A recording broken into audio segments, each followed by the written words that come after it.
Welcome to Accountants Law Pod, where accounting professionals and law firms converge. Hosted by Lynda Artesani, Sarah Prevost, and Steve Libhart. This week on the podcast, we're going to discuss working with attorneys. What an odd topic for us to talk about. Actually, it's a really good topic. And I think we're going to just dive into different parts of working with attorneys and how fun it is and how maybe it may be challenging. So I'm going to ask Steve the first question, because I know he's worked with attorneys for pretty much his whole accounting career. What do you love about working with attorneys, Steve? I love being related to the law and the process of law, but not actually having to do it. And I love being the calming voice to the attorneys and reassuring them with their numbers and what they mean. And, kind of focusing them on their business, having them take their attorney hat off and put on their business owner hat and making a difference for them. That's hugely rewarding for me, is to be able to help them run their business, because so many of them jump into being a lawyer and they're like, oops, I still have to run a business and do books. And so if we can make it easy and as painless as possible, that's a huge reward for me. I just love working with attorneys. What about you, Sarah? I know you've had, you still do. You have worked with attorneys and other industries. What do you think the difference is working with an attorney? Because that's all we do. What do you think the difference is working with an attorney and then working with maybe a decorator? Or like or really contractor. Spa or trades. Yeah. Even film. I've got a few producers in the mix. I will say there's very much like feeling. The biggest differentiator, in my opinion, is surrounding, of course, their fear of when they take their CLEs regarding trust accounting, trust maintenance, understanding client costs. I appreciate their knowledge of. We've met with a client, one of our mutual clients, Lynda. We were doing a little bit of a follow-up on a migration and cleanup of a file yesterday. And this individual figured out that they didn't necessarily need to do things in a certain order of sequence that we're all used to, due to the type of law and some sort of benchmark line. And I thought, you know what, it was a learning moment for us. I appreciated that, but it was also just really nice to be able to speak to that workflow. So I could just pivot, turn and say, hey, you know what? Great information. Wonderful. But if you get to X, Y, and Z, we need to do this. And it was an absolute yes. It wasn't a question of drilling back into why. It was like, okay, yes, I get it. I know why. So in that area of profession, I really appreciate it. In other areas, you just have to be prepared to be always questioned. Always, always, always. It's in the nature of the individual. So that's what they do. Don't take offense to it, even though sometimes I find myself prickling up like, oh God, really? Then I realize, oh no, this is not indicative of your personality per se. It's indicative of the nature of the line of work that you're in. Okay, I can answer to that. So delineating that a little bit simply in my mind. So yeah, it's very different. Sometimes I do feel, depending on the other professions that I work with and the nature of what they're doing, it can get super emotional. So you have to sort of sidestep and I have to sometimes change even my tone in my dialogue. My tone changes when I'm speaking with the attorney clientele versus anybody else. So yeah, I think too, with working with attorneys. So I've always worked with a lot of startups and all different kinds of industries, that I think what gravitated me to them is the fact that they're ultra professional, right? Mm-hmm. They're highly educated. They're thoughtful. I think they get a bad rap as being, there's plenty of lawyer jokes out there to tell you the personality traits, right? Mm-hmm. But I think that a lot of times they're very giving people. We know that from working with a lot of the immigration attorneys. They're very giving.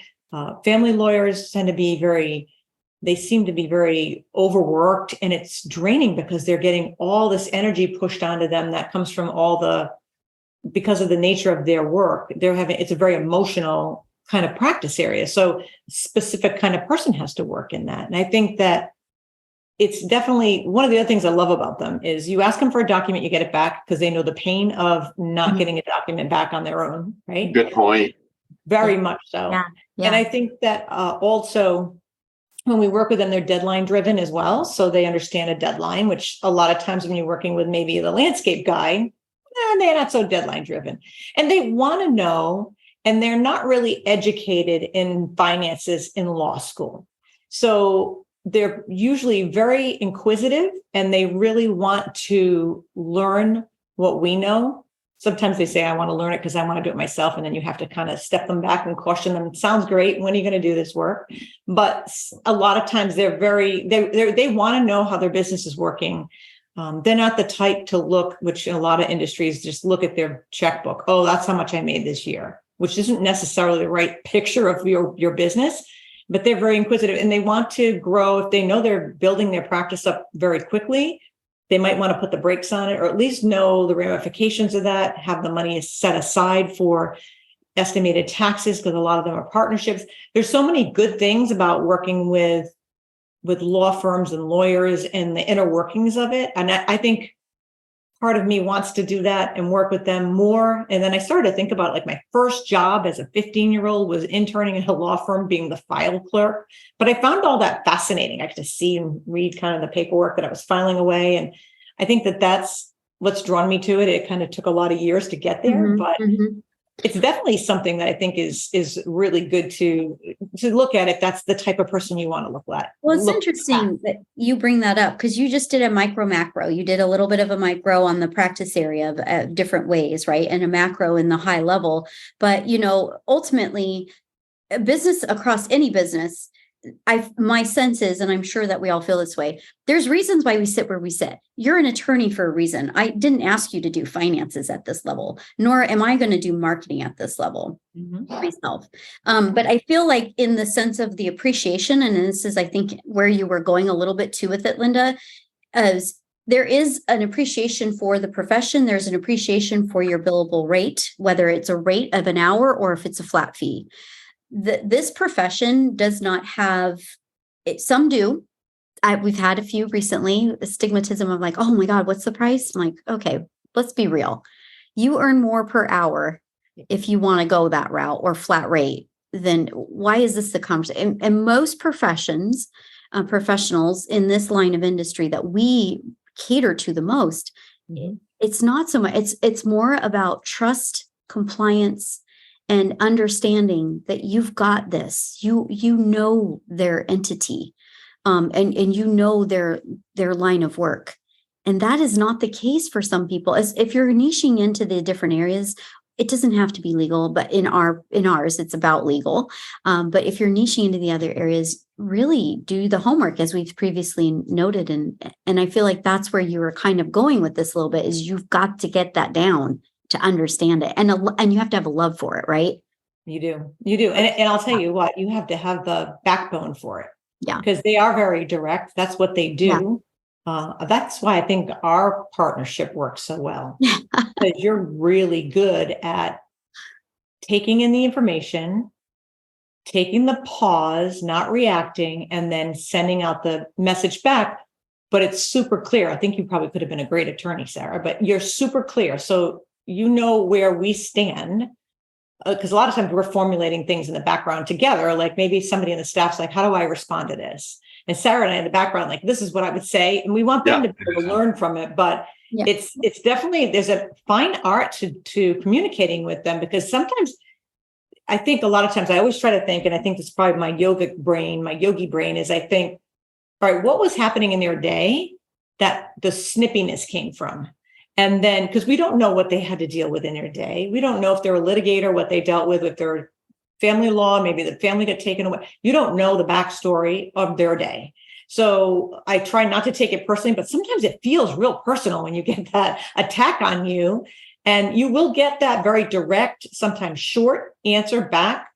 Critical. They expect perfection. They don't really have a lot of wiggle room for mistakes.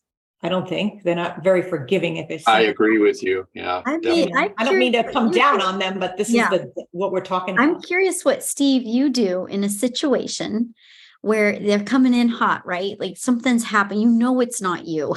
You're like, I'm looking forward to this.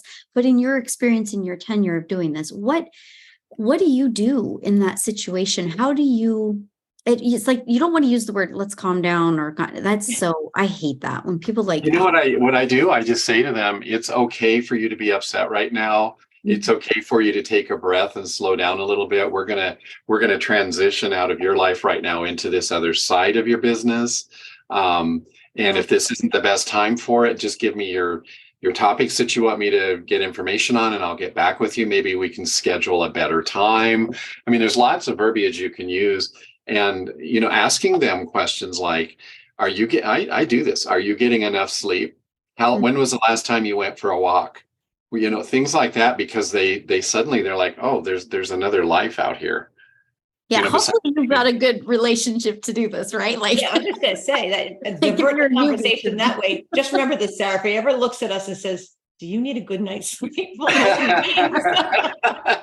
Well, I like to work with those kinds of attorneys that really, that really appreciate what we do, and I try to find ways to really, like, we had one yesterday afternoon, who sent this email through that she wasn't going to send 1099s to attorneys at the end of the year because of this and because of that. And this email was pages long, and it just went, and then I just refocused it this morning, sent the IRS guidelines, sent a couple other things. I'm like, this is what the real picture is. And let me know if you want to talk about it. And, you have to take control of the situation when it's on the accounting side. And I think they really appreciate that, because they know they're working with a professional, that they're going to get the information. If you say you're going to do it, you stay up till 10 o'clock at night to do it, those sort of things. But they know that we're going to respond and be there for them. And I think that if you set the relationship up that way from the get-go and let them know, I'm always here for you. If I don't have the answer, I'll find it for you. I'll be honest. Let them know that you're human as well. Finding out in conversations, are they married? Do they have kids? When's their anniversary? When's their birthday? Put it on your calendar, remember it, acknowledge them on that day. Mm-hmm. It really, really makes you become part of their family, if you will. I had one law firm down in Florida that actually it was a CPA firm that did high dollar divorce cases. And I never met those people, obviously, because they're in Florida and I'm in Colorado. But I got them to the point where one Christmas, they called me like the week before Christmas, and they were at their holiday party, and they had a picture of me at a place on the table. And they're like, look, Steve, you're here with us. And I was like, oh, this is great. And I try to set up those relationships that way, that I'm the safe space here for you. Mm-hmm. Go ahead and yell at me, but I'm going to still tell you the same thing. Sometimes you need that. They need that like moment of, it's just like the big pop balloon, and then but it's not you, right? Or it's circumstantial, like something like literally, it was a circumstantial moment, and I could tell Lynda wrote me and said, "Hey, I might need you in here because this person's hot to trot right now, and they're not happy, and they're prickly, and it's not the same person." Mm-hmm. So of course they came in, and whether I added value or not, which I think I did in some ways, but in other ways I might have just. I just like, because he was so upset, and then you popped in, and it was like, "Hi, Sarah." I'm like, yeah. But that's a good point. Knowing when to bring in your backup. Yeah. And also, what's real important here, I think, that just came to my mind, is to give yourself permission not to be walked all over. You're not the whipping post here. And if you're in one of those toxic relationships, like anything else in life with an attorney, don't be afraid to let go. Don't be afraid to cut bait if you have to. Yeah. Yeah. I had that with a client that I had before, Sarah, that's on my Artesani side. And she was a bully. She was an outright bully. And I remember one day I was like, I was ready to just cut the ties right there, because I was like, I can't do this anymore. Even though, I've had this relationship for a long time. And I sent the email to Sarah, and Sarah rewrote my answer. She sent my answer back and said, "Oh, no, you don't say you're sorry ever." And she went through this whole thing, which kind of leads us into where you're going when scaling new heights, where you're going to teach people how to do this. But you also help me reword it from a stronger stance, because I was becoming the whipping post, and since then the ladies please and thank you. And she still gets snippy once in a while. I don't know why. I think it's just her personality that I took personally, totally. But I think that the change by the words that I sent, it's never been the same relationship with her since. But also when we talk about working with attorneys, which is the topic, I'm thinking of the listener here. What advice would you give to someone that's considering working with an attorney or maybe walking down that niching road? What would you say to them, Sarah, that you might want to tell them up front that you maybe learned on the fly? Like, for example, emailing really quick. I have this habit of the email comes in, I answer it, boom, boom, boom. And I taught that person I'm going to be almost like a texting response. So if I don't do that, they get snippy. So Sarah kind of pulled me out of that. And you can use in Google Gmail really good. Send later. It's a great tip. Yeah. Yeah. So Sarah, what do you have for tips? Okay. I had a thought though, really quick, because how many times, and I'm just asking the two of you and our audience too, oftentimes what I hear, and I'll just use our profession that we're experts in right now is, oh my God, I totally hate working with attorneys. Oh, they're the worst. All the time. And I think that, and I'm like, oh, good. Thank you. Bring it on. Yeah. People ask us, why do you work with attorneys? How can you stand working with them? I'm like, I don't get to ask anymore. They break their trust all the time, their trust bank account and their trust ledgers all the time. Oh, I don't, it's they not just keep ask. coming back to you. Huh? Yeah. I don't get the ask. It's more of like just the statement. Right. And I'm like, okay, that's fine. And then a couple times later, I'll get a question of like, well, how does it work? Well, what do you mean? How does it work? It's like every profession, but really in the end, this has been learned. I have taught myself this. This is self-taught. This is not something I woke up one day. I've always had a very strong personality. I used to be super introverted for so long, so quiet. And no one believes this about me, but I was really shy. And I remember a moment where I told myself, I will never shine if I don't stand out by myself, do myself.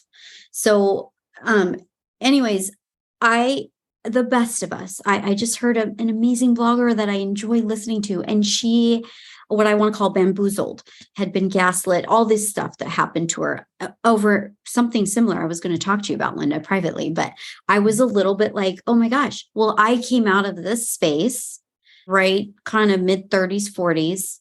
And I thought to myself, how in the hell did I allow myself to be in this position again? Oh no, I'm done. So I really kind of elevated internally this self-conversation of how I'm going to operate and how I'm going to show up. And what I find is it's not about me. It's about where I'm at right now in this moment of time. So when I'm feeling that I am backed in a corner, and this actually came out of a therapy session, when I'm backed in a corner, I do not come out nice at all. Okay, so I know that about myself. I'm not going to be backed in a corner anymore. When I'm backed in a corner, I'm going to pause. I'm going to listen, and I'm going to let you state what you need. And then I'm going to think about what I'm missing. What am I not hearing? Because I'm not hearing something because I'm so upset. I'm so defensive, or I'm so like off put by your behavior. And then I'm like, oh, wait, what's the crux of the issue? It has nothing to do with me. 99% of it is not me. 99%. Look, if it's about me, I'll own it and I'll say it right then and there to your face. But if it's not about me, which it isn't, I'm going to make sure in the kindest, most professional way, I'm going to find a way to let you know, let's focus on kind of what you did, Steve. What is the problem? But without saying it, because to them, it's not a problem. To them, it's on fire. To them, and depends on the clientele, which in our case is attorneys, which if we remember the persona of who that is, it's a lot of them don't want to be combative, but they're used to being defensive. They're used to probing. They're used to questioning. They're used to drilling and drilling and drilling to a point of satisfaction or not. Right. So they'll leave it at that and they make jokes and remarks. So, okay, I know this. Got it. All right. How I'm going to approach you is a completely different person. Now, for one, if you're going to send me a message and you expect an answer in 2 minutes, oh, hell no. I'm sorry. That's off the table. That's not happening. You're going to have a pause. Maybe I might take me 2 days. It might take me 3. If you send me a text and I don't respond right away and you send me another text, I'm going to write back and say, I'm actually kind of busy. give me a minute and I'll respond. I'll let you know. I'm not ignoring you. I'll communicate. I communicate. And when I don't communicate, that's when I apologize. That's when I say, I'm sincerely sorry. I have been dealing with X, Y, and Z. They don't need to know what it is exactly, just a high level, and move on. They aren't apologizing to us when they don't respond weeks on end. So I'm mirroring your behavior. If I get the same sort of lack of response from you, that's going to happen to you too. That goes back the other way. So it's that kind of, to me, I'm going to show up as me, but I'm also going to evaluate, and the psychology of that evaluation and what happens in my brain for me. That's just me. And that's what I was explaining to Lynda when she was dealing with this constant and this expectation. Well, okay, where am I? I'm the professional in this. I own my space. I don't own your bad behavior. I didn't show up with your junk in the bag to tell me what's going to happen today. You could park it at the door and move on. And we'll just focus on what Steve said. It literally was about something my staff did.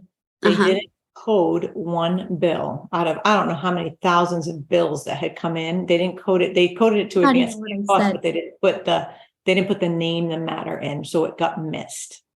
That was the one thing that they did. And it didn't matter that they coded, I don't know, 99,000 of them right. The one, and it was just, and I felt bad that it happened. I mean, yeah, because then it became too late to bill out, and the law firm had to absorb the costs, and I was ready to give her money back for that. And Teaira's like, no.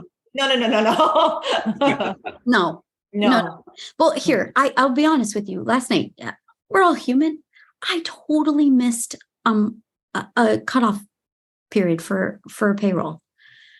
Okay, my bad. It happens. I was pushed to the moment. There was accountability on the other person's side.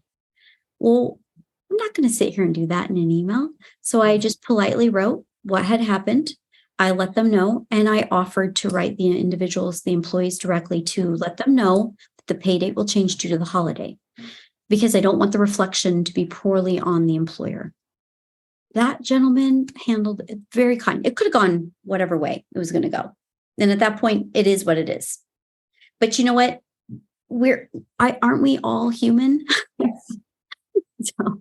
That's a huge point. Admitting when we make a mistake, it's okay to admit it.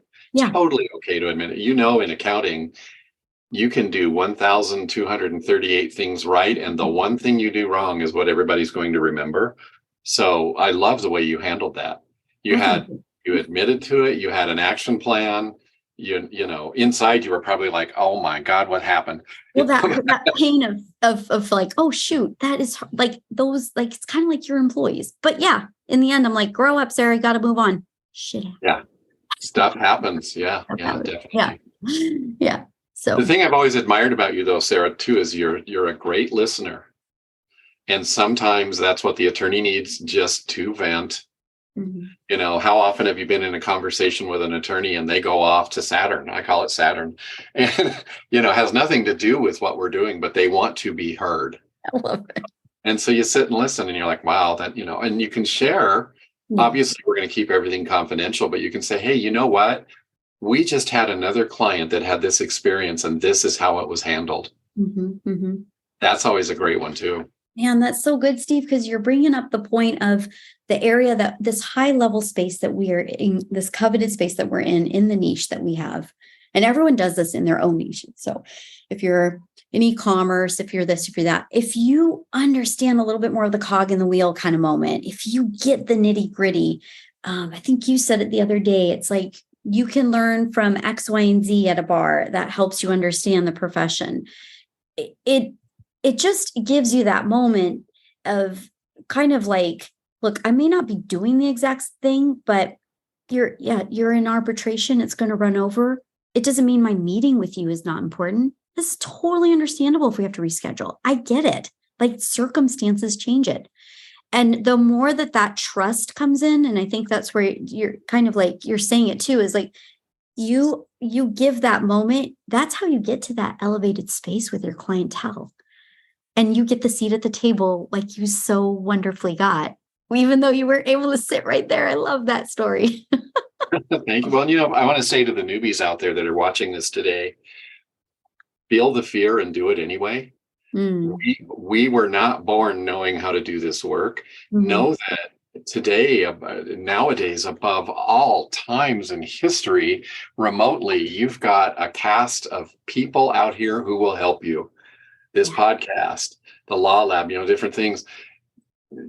Feel the fear and do it anyway. And don't be afraid to say to the attorney, I don't know. Yeah. I don't know. I will get back to you. That's okay. And don't you think, Steve, that's a fear that we have because we're working with this ultra professional that we think we need to know everything. And sometimes that's like, you don't need it because they'll ask you a real pointed question. And they may even use really large words that you're not even familiar with sometimes. And don't be intimidated by that because you can ask them like, I don't understand exactly what you're asking. Because sometimes as much as they're so pointed in questioning and all the things that they do, they're not good at communicating sometimes when they come to emails to us. Like they don't tell us the backstory. They just put a response out there, a question, and then we're sitting there going, what the heck did they mean with this? So or the pressure. Like I need the reports yesterday. I'm sorry. Did I change your day of when reports are due? I recall it being on this day. Did something just light on fire? And I'm buying a house. Well, that could have been told to me a couple more weeks ago. Like, you know what I mean? It's just like this. Yeah. I need my financials done. Yeah. Well, and when you get that though, too, Lynda, don't we find that we're like, okay, we have to be a little extra sensitive.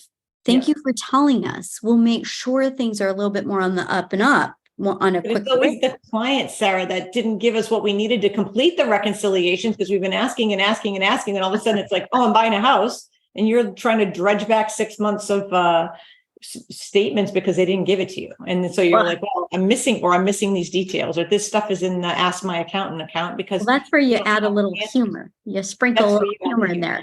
Like, I don't remember being the roadrunner in this right now, but give me a minute and I'll help you out. Like, give me I like that. I like that. Like I think things like that. You have to diffuse, I feel like, a little bit because the intensity of it sometimes is like, I'm just like, okay, well, hold up now, respectfully. You didn't give me that chance. Like, give me the opportunity to meet the needs. And I understand it's, elevated, whatever it is that you need, but I forgot what I even wrote for you. Stuff happens. Happens.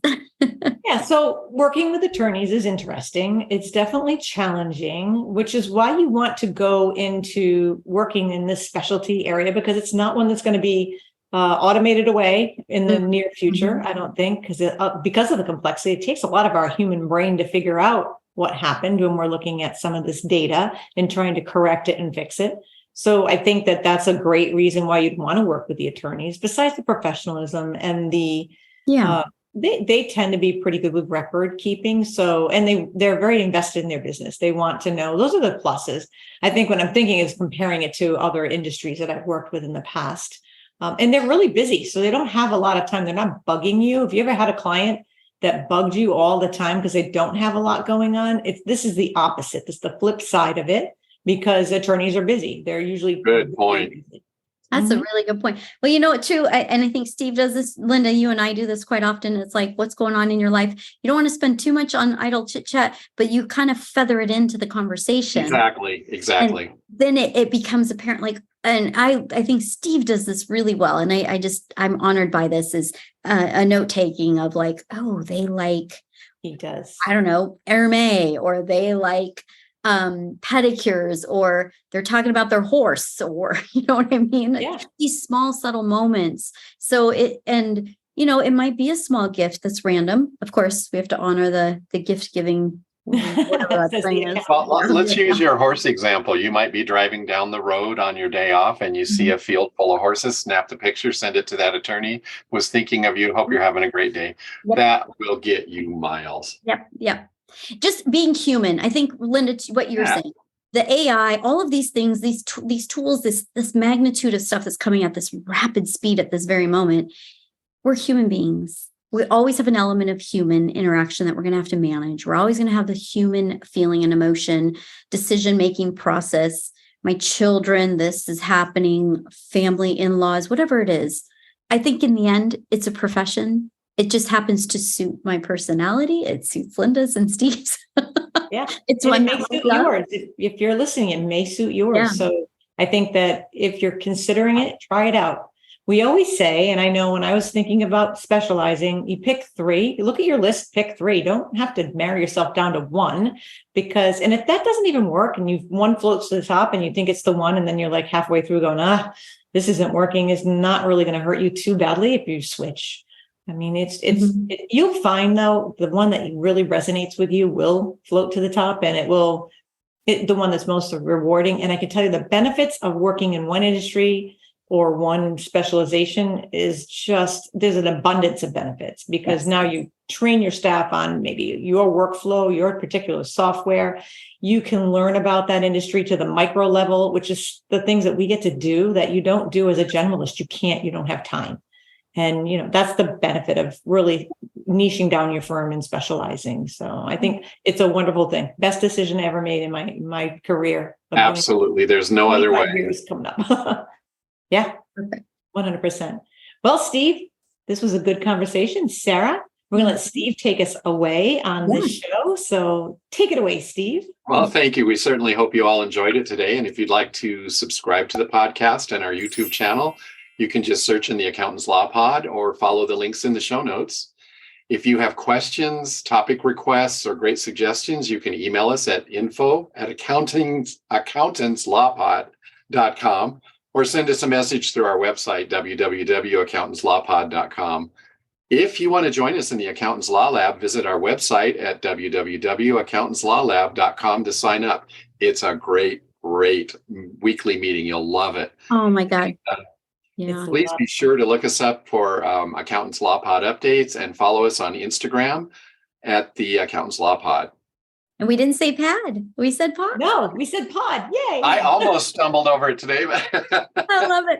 Well, and we just had a really good, in the Law Lab, we just had a really good conversation. It was a very good app demonstration that's relevant to what we need to do. And so I thought, and Steve enjoyed it before you got back, Lynda. Steve was like, this was awesome. So it was great. Well, we as you know, we use that platform and we just love it. So it was so nice to have him as a guest. And if you join the Law Lab, you'll get to learn a lot deeper the recording. Yeah. The things that we're talking about. Exactly. More of a deeper knowledge for sure. Well, thanks everybody. This has been fun. Thank you. We'll see you all next time. Bye-bye. Bye-bye.